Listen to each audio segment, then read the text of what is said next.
Hi guys, welcome to life tiles. ఈరోజు మనం అచ్చొచ్చిన హారం కథ చెప్పుకుందాం.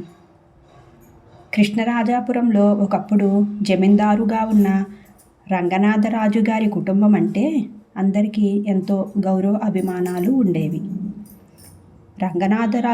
రాజుగారు మరణించిన కొంతకాలం అయినా ఆయన భార్య రత్నావతమ్మ ఆధ్వర్యంలో ఆయన నలుగురు కుమారులు ఐకమత్యంగా ఉంటూ అన్నదమ్ములంటే ఇలా ఉండాలి అని అనిపించుకునేవాళ్ళు. ఉమ్మడి కుటుంబంలో కోడళ్ళ మధ్య అడపాదడపా ఏవో మనస్పర్ధలు వచ్చినప్పటికీ అత్తగారి అజమాయిషీలు ఉండటం వలన అవి బయటపడేవి కాదు. ఆ ఇంట్లోని పాలేరు శివుడి భార్య గౌరీ కాపురానికి రావడం, అందరిలోకి చిన్నవాడైన రామరాజు కొడుకు బుల్లిరాజుకు నడక రావడం ఒకేసారి జరిగింది. గౌరీ చక్కని పిల్లే, చాలా చురుకైంది కూడా. ఆ చలాకీతనమే రత్నావతమ్మకు చాలా బాగా నచ్చింది. వచ్చిన 2 నెలల్లోనే గౌరీ ఆమెకు చాలా దగ్గరై ఆప్తురాలైపోయింది. ఇంట్లో పనులన్నీ ఆ పని ఈ పని అని తేడా లేకుండా అన్ని చేతిలో పనులన్నీ అందుకుని చేసే గౌరికి అత్తగారు ఏదో ఒకటి చేతిలో పెడుతూ ఉండటం ఆ ఇంటి కోడలకు కొంత నచ్చేది కాదు. కొన్నాళ్లకు రామరాజుకి కూతురు పుట్టింది. అంతవరకు తనను ఎంతో అపురూపంగా చూసుకుంటున్న ఇంట్లో వాళ్ళందరూ ఒకేసారిగా అప్పుడే పుట్టిన తన చెల్లెలి మీద ప్రేమగా చూడటం బుల్లిరాజుకు బాధ కలిగించింది. పైగా తాను చెల్లెల్ని తాకితే కసురుతున్నారు. అందువల్ల వాడు తరచుగా చెల్లెల్ని గిల్లటానికి గిచ్చటానికి కొడుతూ ఉండేవాడు. రోజురోజుకి బుల్లిరాజు ఆగడాలు ఎక్కువగా ఉండటంతో పుట్టిన శిశువు క్షేమం కోసం కొన్నాళ్ళు వాణ్ణి పాపకు దూరంగా పట్నంలోని మేనమామ ఇంట్లో ఉంచడం మంచిది అనుకున్నారు. అయితే ఆ సంగతి చెప్పగానే బుల్లిరాజు వాళ్ళ అమ్మని వదిలిపెట్టి వెళ్ళటానికి మారాం చేశాడు. అప్పుడు గౌరీ వాడిని బుజ్జగింటి మంచి మాటలతో ఒప్పించి మేనమామ ఇంటికి తాను వస్తానని చెప్పింది. అప్పుడు బుల్లిరాజు ఒప్పుకున్నాడు. గౌరీ పుట్టినిల్లు కూడా పట్నంలోనే ఉంది. బిడ్డకు గౌరీని తోడిచ్చి పట్నంలోని బుల్లిరాజు మేనమామ ఇంటికి బండిలో పంపించారు. ఆ రోజే పెద్ద కోడలు చంద్రామతి రోజూ మెడలో ధరించే చంద్రహారం కనిపించకుండా పోయింది. స్నానం చేయటానికి ముందుగా హారాన్ని తీసి పూజ గదిలో ఉంచింది. కానీ స్నానం అయ్యాక పూజలో పడి దానిని చూసుకోలేదు. మధ్యాహ్నం భోజనాలయ్యాక చూస్తే హారం కనిపించకపోయేసరికి ఆమెకు కాళ్ళు చేతులు ఆడలేదు. 4 తరాల నుంచి ఆ ఇంట్లో పెద్ద కోడలికి ఆ చంద్రహారం ఆనవాయితీగా ఇస్తూ వస్తున్నారు. పైగా అది అచ్చొచ్చిన హారం అని రత్నావతమ్మ నమ్మకం. ఇంట్లో అందరూ ఉండగానే హారం ఎలా పోయిందో, వచ్చిన దొంగ కేవలం దాన్ని మాత్రమే ఎలా ఎత్తుకుపోయాడో ఎవరికీ అంతుచిక్కని ప్రశ్న. ఈ మధ్య మీ అన్నగారి సుపుత్రుడు పట్నంలో చదువుకుంటున్నానని చెప్పి చెడు తిరుగుళ్ళు తిరుగుతున్నాడని తెలిసింది. సందేహం లేదు, ఖర్చులకు చేతిలో డబ్బులు ఆడక వాడే వాళ్ళ అమ్మ గొలుసును కాజేసి ఉంటాడు అని భర్తతో రెండో కోడలు చెప్తుంది కామేశ్వరి. ఏ పుట్టలో ఏ పాముందో ఎవరు చెప్పగలరు? వినయంగా మంచి అమ్మాయిలా కనిపించినా చేసేవి మాత్రం దొంగ పనులే. మీ రెండో అన్నయ్య కూతురు ఆ మధ్య నాకు చెప్పకుండానే నా చెంపసవరాలు తీసి పెట్టుకుని బడికి వెళ్ళింది. నేను గుర్తుపెట్టి తీసేసుకున్నాను.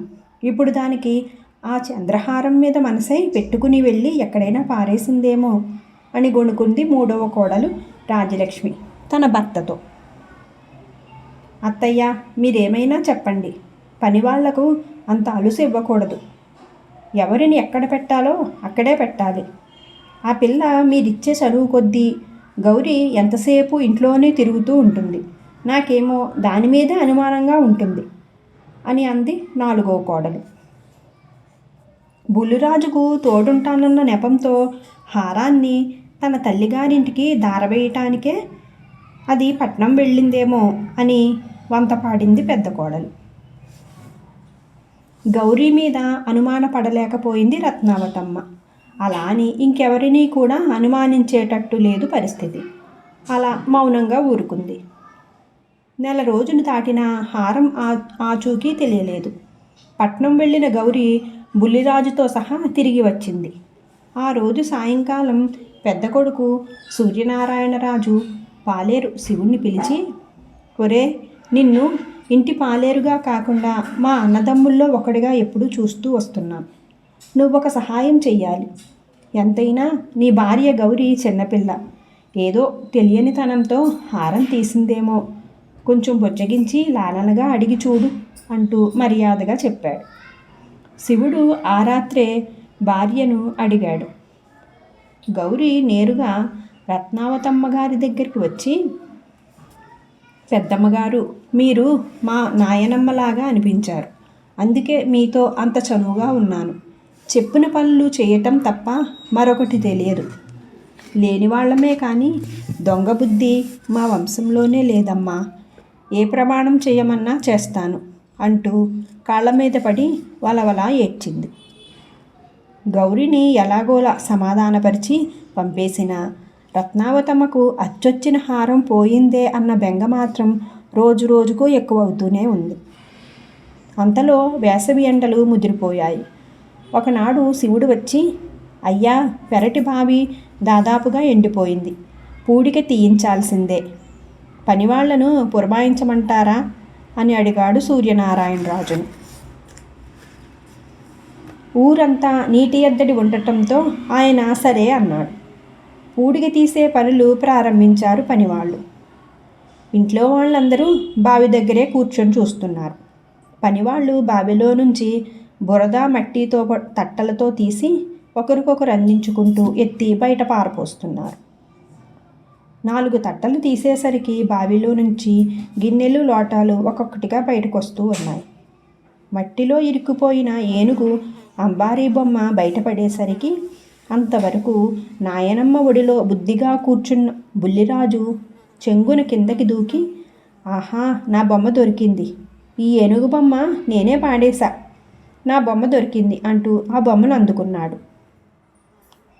ఇంకా ఏమేం పాడేశావమ్మా బుల్లిరాజు, చెప్పు తండ్రి అంటూ నాయనమ్మ వాణ్ణి ఆప్యాయంగా దగ్గరికి తీసుకుంటూ అడిగింది నవ్వుతూ. ఇవన్నీ నేనే పాడేశా, ఇంకా చాలా పాడేశా అన్నాడు బుల్లిరాజు ఎంతో గొప్పగా వచ్చి రాని మాటలతో. ఇంకొంచెం మట్టి తవ్వి తీసేసరికి అందులో నుంచి మిలమిలా మెరుస్తూ చంద్రహారం బయటపడింది. చెల్లెల్ని తాకితే కసిరి కోప్పడుతున్నారన్న కోపంలో అందిన వస్తువుల్ని విసురుకొట్టే అలవాటు గల బుల్లిరాజు ఆ రోజు కనిపించిన హారాన్ని తీసి బావిలోకి విసిరేశాడన్నమాట. ఆ సమయంలో దానిని ఇంట్లో వాళ్ళెవరూ గమనించలేదు.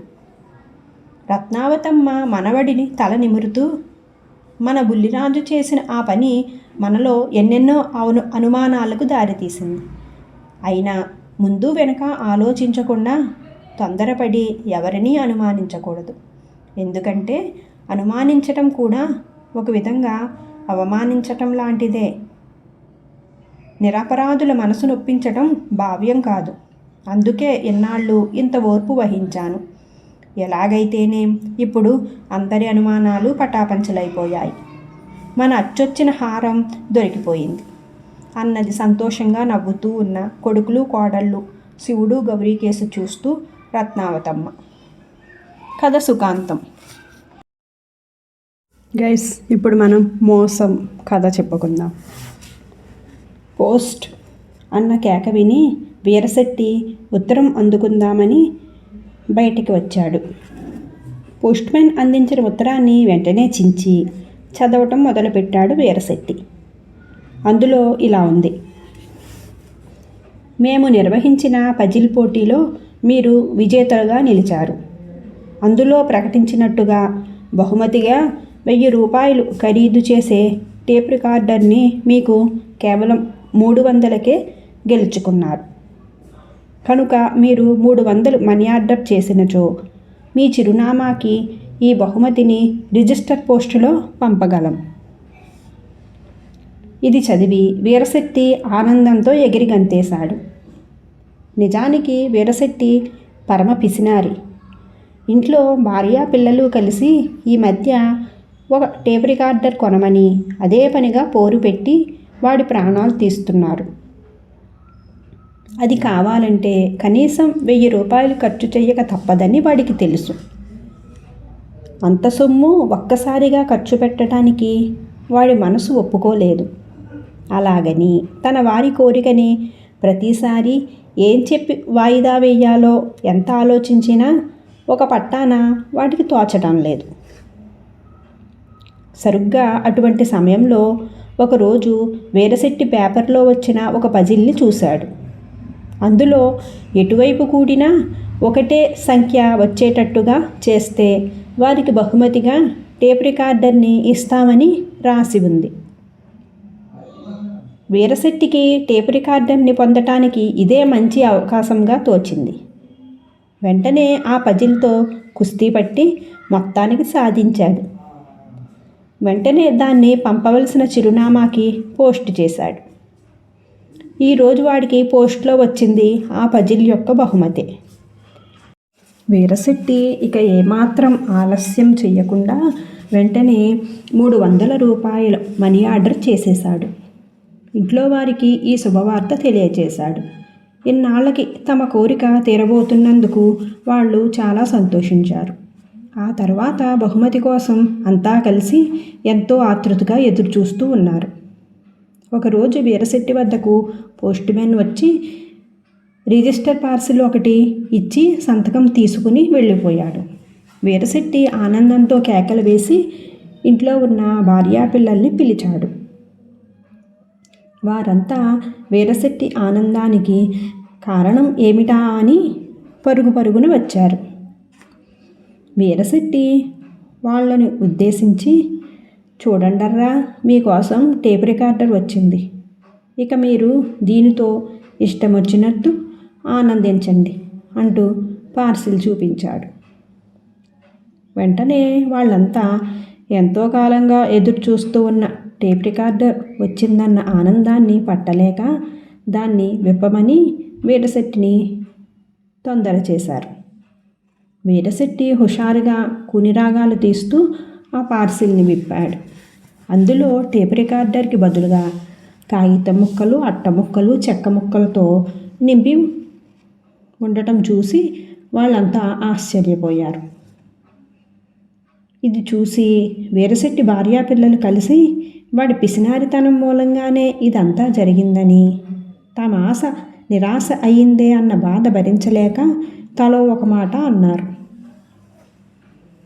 తన పిసినారితనం వల్లే తాను మోసపోయానని, పైగా నిష్కారణంగా 300 రూపాయలు నష్టపోయానన్న సంగతి గుర్తుకు రాగానే వీరశెట్టి కళ్ళల్లో నీళ్లు తిరిగాయి. తరువాత వీరశెట్టి పిసినారితనాన్ని విడిచిపెట్టి 1500 రూపాయలు ఖర్చు చేసి ఒక మంచి టేప్ రికార్డర్ని తన వాళ్ళకి కొని ఇచ్చాడు. అంతేకాకుండా ఇంక మరెప్పుడు కూడా పేపర్లో కనపడే పజిల్స్, కూడితలు, తీసివేతల జోలికి ఇంక అసలు పోలేదు. కథ సుఖాంతం. Thank you for watching guys.